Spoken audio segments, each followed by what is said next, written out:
Hi everybody, Dacob here. Welcome back to the Fashion Bunker. Finally, the day has come. Here we have it. This is Gabrielle Scratched. By the way, okay, first of all, Gabrielle, the fragrance, this is going to be the unboxing of this perfume. I'm going to go into, details about the bottle, how it looks like, the packaging, do we like it, do we not like it? And then I'm going to move on to other videos with first impressions, and then the other video, again, is going to be a full review after I've experimented and tested and lived with it for a couple of days. So, let's get to it. First and foremost, look at that. Chanel has not been doing a good job with these bags. This is a lacquered writing, and it chips off very easily. Okay. This has been a gift, so I'm very much grateful. You know who you are. Thank you very much. And you know what? I don't even need to open this completely. Let's just get the bottle out of here. Okay. All right. Scratched bag out of the way. Here we have it. As of now, Gabrielle is only available as 100 milliliter eau de parfum spray. In September, when the official worldwide release will happen, you will be able to purchase it also in a 50 ml version. They're probably going to come out with a 35 ml version along the road as well. And if sales go very well, they're probably going to do an eau de parfum, an eau de toilette, and all that jazz. It's a champagne gold type of packaging, as you could see. Oh, look at that. There's the name. So this is a very fun way of opening these bottles or boxes. I just slide these ribbons off. I don't pull them. There you have it. Let's put the little camellia over there. Look at all those dramatic shadows. Perfect. This is very Bob Ross of me. You could paint a landscape with a Gabrielle perfume. Okay, guys. So here we go. What can I say about this for now? The font is, typical Chanel font. We're very much used to it. And look at that. There you have it, appearing. The Eau de Parfum Natural Spray, 100 ml, 3.4 fluid ounces. Everything is so elegantly placed. You have to really play with light in order to see this inscriptions here on the packaging. We have all of the ingredients listed there, and we have the denominator in French, vaporisateur, spray, and all those other languages. At the bottom we have our barcode. We have the typical, so famous for Chanel inscription that this product can only be sold by authorized Chanel dealers. We know all that. Now where is my okay, the Chanel logo on the top here. And we should have, oh, there it is. Made in France, as all Chanel perfumes are. Copyright Gabrielle. Okay, so, oh, batch code number. That's also important. Where are we with the batch code number? 1702. Okay. I'm already not liking the flimsiness inside. Let's see.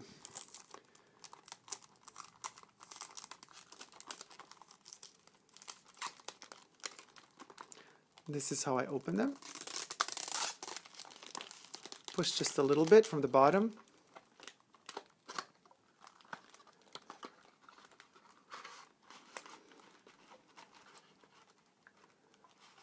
Okay, here we go. Another thing to put on the side for our Bob Ross landscape, Chanel landscape.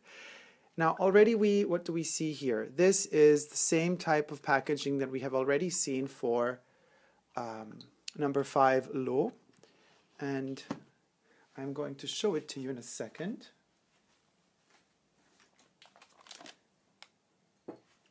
Here it is. Number 5 L'eau was a bit more elegant because it had a cover on top as well. And then you open this, Again, the same trick I use. We open it like that.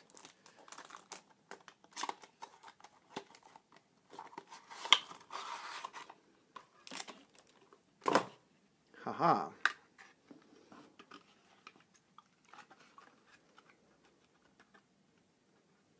Interesting to have a full collection of all of those bottles just like that. Beautiful. Okay, let's take number 5 out and let's open it up. Okay, there she is, our little Gabrielle baby, born at last. Okay. Interesting. I'm looking at it for the first time, like, untouched from the box. What do I think of it, though? Okay, so somewhere Olivier Polge said in an interview or something similar that this is a revolutionary bottle, that it's the first Chanel bottle that has a straight bottom, that doesn't have like a little kind of swingy thing. Maybe I can show you here. We have the L'eau. Look at that wave. You see that curve over there? This one doesn't have it. I mean, it still kind of does a little bit, but not as much as the other ones. I get where they're going for. They're going for the purity of lines. But you see, here we have those curves. It's not a straight, you know, bottle, to be perfectly honest with you. And then we have these crossing sections, which remind us so much of L'Homme Idéal by Guerlain. And the bottle does go inwards, like it's squished in there. So all of these angles you see, they kind of drive in. So if we were to drop a drop of mercury metal, it would literally just like slip into the center and it would kind of start turning there.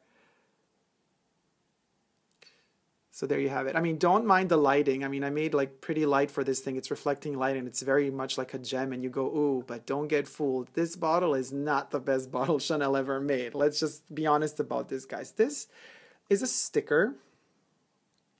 Also champagne color. Depending, you see how it reflects the light. You might think it's white, but it's not. It also has that champagne type of tone to it.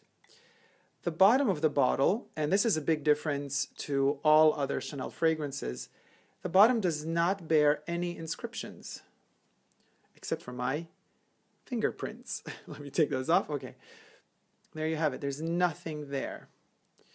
We have our batch code over there, the 1702 again. And where are the inscriptions? They are nowhere to be found, except when you flip it, all we have to prove to us kind of that this bottle is an authentic Chanel, other than, of course, the quality of the glass, which is super, super thin. I think if this bottle were to fall, it's going to break in a billion pieces and you're going to have Gabrielle all over the place. Unlike the sturdy, let's show it again, you know,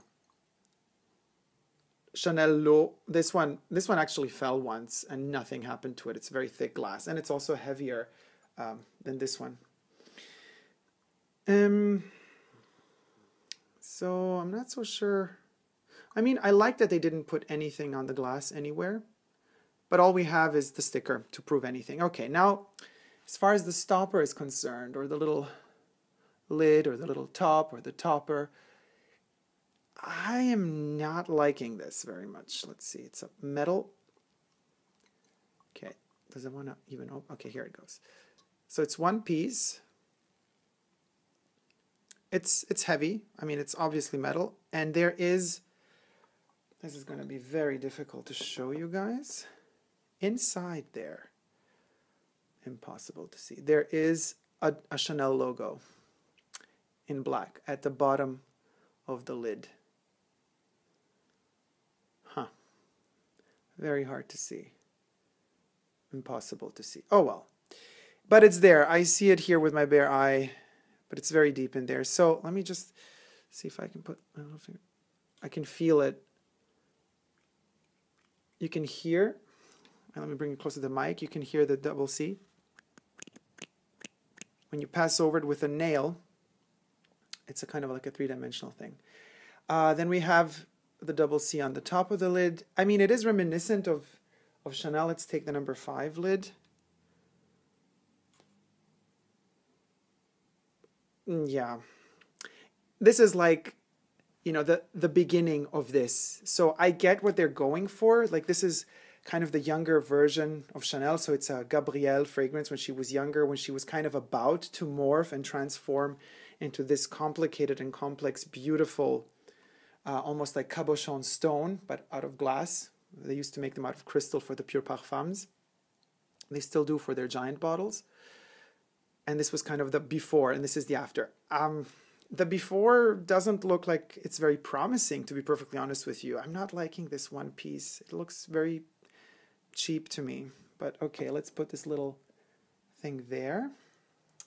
And let's get back to the bottle. Okay, the bottle, as I said, the sticker, you know, it's a very delicate sticker. I mean, typical for Chanel, except for the first time we see not white, not black, but we have a champagne kind of texture going on there. The sprayer, I'm not going to spray it in this video because first impressions I'm going to do in the other video that's also coming up. So you can actually now, if you want, you can click in the description box down below, but also I will place it at the end of this video, a direct link to my first impressions video of this fragrance. And as my review video becomes available, as I finish it and upload it to YouTube, I will also post in the description box, or I will add in the description box the link to that video, as well as placing it at the end of the video for you to follow the link if you want to see the review. But for now, let's just say, let's put this here. So these are all the components. I'm missing this piece as well. These are all the components of Gabrielle.